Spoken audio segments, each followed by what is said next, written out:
Here we are then, full handover demonstration video to show you how to get on with the Autotrail Chieftain then.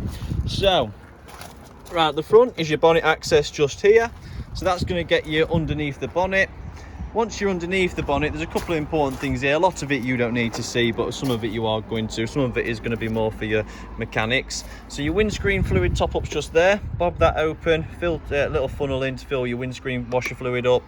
That there is your brake, your steering fluid. This is your coolant, and that's your brake fluid just there.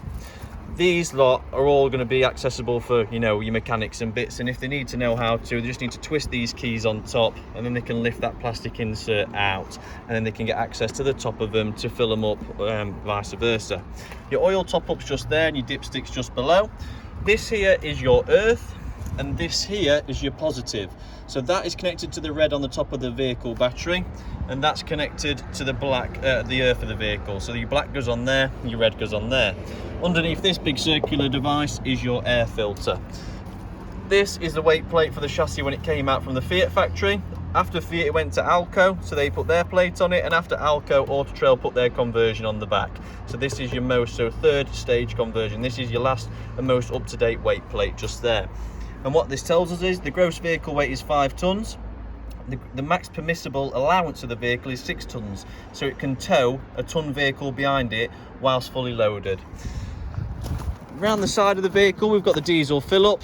Now we're going to do that with the diesel fill-up key, or with the driver ignition key, twist it and obviously spin it out.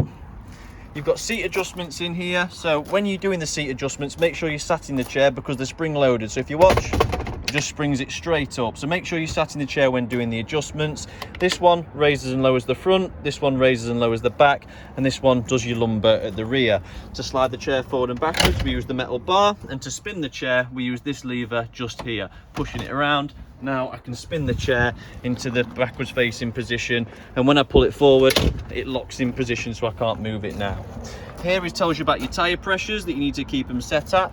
And then to access into the gas locker, I need you to pull this lever just here. That's then going to access you into the locker where your gas bottles reside. Your gas bottles have to be switched off and strapped in upon any journey that you make to make sure the vehicle's safe. And when you want your gas on at a campsite, come inside, twist the brass fitting left to open, right is to close, so we want to spin it left, and using your ignition key, pushing the green button. This is your crash sense protector, so you may not need to click it, but if you click it every time you turn your gas on, you're never going to have to come back out and click it to get the gas purged through. In this locker here, there's a little socket in the corner which is connected to this external socket here. Other than that, it is all storage for you to fill. So this socket is powered off the mains hookup lead, so when you're hooked up, you can plug into that and have power on the outside of your motorhome. You've got your Fiamma external locks, which you know about. You've got your fridge vents just there, don't spray water in them, let it run over. Your gas barbecue point just here, so you push your T-piece in, spin it left to lock it in, and then the gas will be flowing from there to your Cadac that you'll have here, and then you turn your dials on your Cadac for where you want the gas. The gas that comes through there is fed straight off that gas bottle in there, so make sure your gas is switched on if you do want to use that. You know all about your toilet cassette, you know about this vent here. So this vent is for your boiler and heater, which is why it's directly behind the boiler just there. So when you're running the heating or the hot water on gas, this is the exhaust for it, so we need to make sure the cover is off. If the cover's on, it won't work on gas. To drain your boiler, we flick that yellow switch there vertical. In here you've got wheel chocks, a steering lock, all your carpets, your cab carpets, and your awning wind out tool. And this pipe here is your awning strengthening tool. So what that does is, your wind out obviously goes in the end and winds it out. Your strengthener goes from the base to the edge of your awning here to put a runner in the middle to strengthen it up. Round the back you've got your tow bar with a 13-pin plug. You know how to get access to your spare wheel, and your reverse camera is up at the top. Just careful with the jet wash on the reverse camera. If you're spraying that jet wash directly at it, you may puncture the seals around the outer side, which is when you get condensation in there and blurry vision and all those other things in between that we don't want. Right, round to the driver's side. At the back we've got the water fill up. So quite literally, hose pipe, undo this cap, undo the key, spin it open, hose pipe straight in. This is a 12-volt plug if you want a submersible pump into an aqua roll so we can pump water on board. To drain your fresh water off, use that tap just there. And to drain your wastewater off, you want to use this tap just here. This is where we hook the vehicle up and the cable in, and we can close the door on that, and also where your leisure batteries reside. In this locker there's a hookup lead with a UK adapter and an EU adapter, and then there's a small chock there which you wedge under your tyres to stop the vehicle rolling when it's in storage. This is all lockable by key. This is just a storage locker, and this here is your external water. You'll remember this because it absolutely drenched me, as you can see on the wet floor. So we push it in, we spin it left, and then you've got a trigger on the end of your shower head. Press the trigger, and if you spin all the way left, it's hot. To the top middle, it's cold. In between is lukewarm. Again, to get it open, push your thumb in the square and lift and open. Going on to the inside then, we're going to start talking about the control panel first.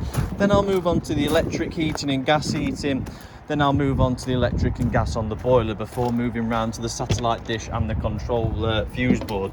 So stepping up into the motorhome, that puts your step in and out. Fly screen just here, and then we've got the control panel.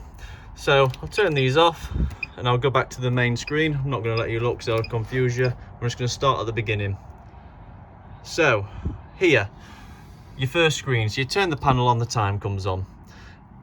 Click down, your main screen. It tells you what control panel you got and what version you're on. Also tells you the internal temperature and the time, and this lightning bolt here is indicating that we're plugged into a power source and have a hookup lead in. To cycle through the settings to this panel, you click down. This now is the levels page, system levels, battery and water tanks. So vehicle battery, leisure battery, freshwater tank and wastewater tank. It tells us all the levels. Your next screen tells you just about the active battery data. So if I swap the battery on this button here, we're now looking at active vehicle battery data. Click it again, we're now looking at leisure battery data. So we can see the voltage, the amp hours, so the cell life in the battery, how much solar is charging into it, and the amps on the battery at the moment. If I click down again, we go to timers and clock. So if I click the action button, it'll now let me cycle through. And if I want to change, I click up and down. And I can turn them on and off with that one just there. Next, we're back to the clock and your home screen. On the left, this turns your water pump on. That turns the lights on. That turns your awning light on. That turns the little LEDs underneath on and off. That changes your battery from vehicle battery to leisure battery, and that's your tank heaters. So if you're using the vehicle in -5 degrees centigrade, make sure they're on. And when they're on, you get the blue light on. Heating, hot water. This is just a light switch, don't worry about that. So heating wise, on electric, which is this side. The middle is the air temperature, 9's 30 degrees, 1's 18. And the outside is your power source. So because it's on electric, we can run it on 0.5 kilowatt, 1 kilowatt, or 2 kilowatts. Once you've chosen your power source, pick your temperature with the middle dial, then come over to your gas heater, because we need to put the fans on auto so that the fans now will suck air through there. On the electric, it'll fan it up to temperature which you've selected. Once it's reached the temperature, the fans in the heater will kick off. If you want to run it on gas, we can obviously leave that on, we can turn it off, we can have gas and electric on at the same time or separate. For the sake of demonstration, I'm going to light the gas even whilst the electric's still on. So to light the gas, I push this down and twist, and I'll have a look through there for the pilot light, which you can see. See that's on there? All the way up to the top. To turn it off, just spin it back round to 0. And then on the fan speed, we can keep it on automatic because we've chosen the temperature, it's just going to fan it to temperature. O is off. M is manual, so we can have 1 or 5 on the fan speed. And then we've got vent. So all this does is essentially, you want it on this one when you haven't got any heating on, because vent's there to just literally vent around air in the vehicle. So if you're cooking, sleeping, you want it cooling, you just put it on that vent option, and then you choose, I'm saying you don't even choose your fan speed, it's just going to vent at 1 fan speed for you at the highest it can do. Back to off to turn the fans off. And to turn this off on the electric, return that to the 0. If you want the boiler to light on gas, first and foremost, we need to take the cover off the exhaust outside. Then we need to come here after we've turned the gas bottle on and either pick 70 degrees hot water or 50. The reason you've got no lights coming on down here, you usually will get an amber light come on. The reason there is no amber light is because it's already up to temperature. When it's warming up, you'll get an amber light to let you know, and the amber light will go off when it's hot. So just a demonstration, we'll put it on 70 degrees hot water. That's on the gas. I've just heard it tick on in this cupboard behind here. And if I want it on electric, I come here and it's the same again. Down is 70 degrees, the middle's off, and the top's 50 degrees. Sorry, I'm not even pointing at it. Down 70, middle is off, top is 50. So we can put that on 70 degrees at the bottom, and we can have it on there on 70 degrees at the bottom. Now we've got the boiler working on gas and electric together to create 70 degrees of warm water. So sorry. Your fridge is a 3-way fridge. This is dark mode, click to wake up. Tap this square to change the power source. Battery is going to bring up a red fault light, and number 6 for no voltage because the engine isn't turned on, powering it. To go to gas, you do that, it'll turn on itself. To adjust the temperature, do this. 5 is the coldest, 1's the warmest. This turns your heated seals off, that keeps them on. Automatic mode is where the A comes up. It'll choose the hookup first. If I now unplug the vehicle, it'll go to gas. If I went to the gas locker and turn the gas bottle off and turn the engine on, it'd then go to battery. Then when I got to campsite and turn the gas and hookup back on, it'd go straight back to one of those 2 chosen power sources. Remember to turn the microwave on, hold the eco button. Showed you all that, that's all quite self-explanatory. You know about your storage as well. Then we also need to go to the fuse board and the satellite dish. So all under here is storage. All these down here are storage apart from that one. Storage, storage, storage, storage, storage, storage, storage. In this one, if I lift it up, we've got the fuse board. So if you remember, these work in conjunction with that control panel. So if I turn the lights off on there, I can come here, and now the lights have been turned off on there. So they work together. So if your control panel ever breaks, you can use this system to power your motorhome. If, for instance, you don't know which battery you're running off, come to this fuse board, because if the light's not on, you're on the leisure. If the light's on, you're on the vehicle, just so you know which one you're charging. On this little sticker here, 1, 2, 3, 1, 2, 3. 1 to 15 is 1 to 15, so everything's labelled on what it is.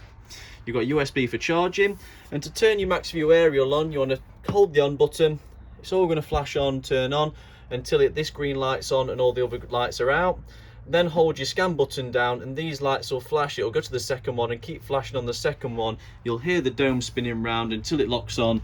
Once it's locked onto that second green light and it stays lit, drop your TV down, retune your TV with the TV remote that's just down that gap there. On the satellite side of things, then all your channels will come through. Same goes for the television in the back. To drop the TV down, if you remember, it's just that pin there.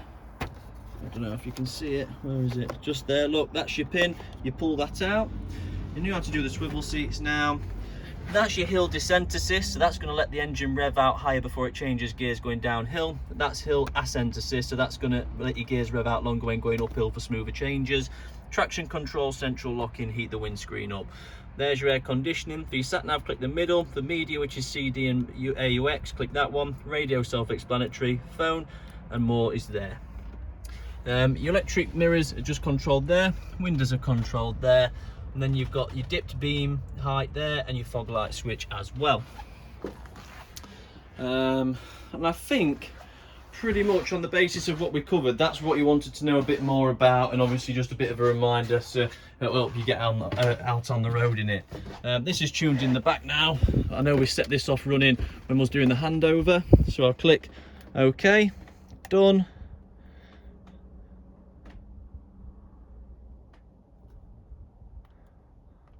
I don't know if I'm on the right source here, it's not letting me change channel.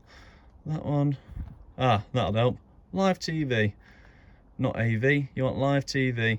And then it should all come through now pretty much. We've done the retune, but if you remember, we did it on Astra, what did we do it on? We did it on Astra 1, which is more northern the UK. You want Astra 2. But it's all connected through all good, which is exactly what I wanted to show you guys. Light switches are in the back. This one's there. This one does the, what does that do? The kick lights. And the top one does the shower behind me. In the washroom, to turn this off and on, it's just there. You know how that works. You know how that works now. You've been through that. That's just storage. Yeah, I think that's it, guys. Well, look, I really hope you enjoy the motorhome. It's been an absolute pleasure working with you on this one. If you're ever in our neck of the woods, please pop by, say hello, tell us where you've got to, show us how you're getting on. I'm just going to go inside now, get you the new shower fitting. I'm going to get you a new little spindle for that piece there. That's good because it was just kept spinning and didn't lock into place. The bulb's obviously being changed in that cupboard up at the top, and I'll get the vehicle packed away for you guys. But thank you for your business, and really, it's been an absolute pleasure working chatting with you. I hope you enjoy the motorhome.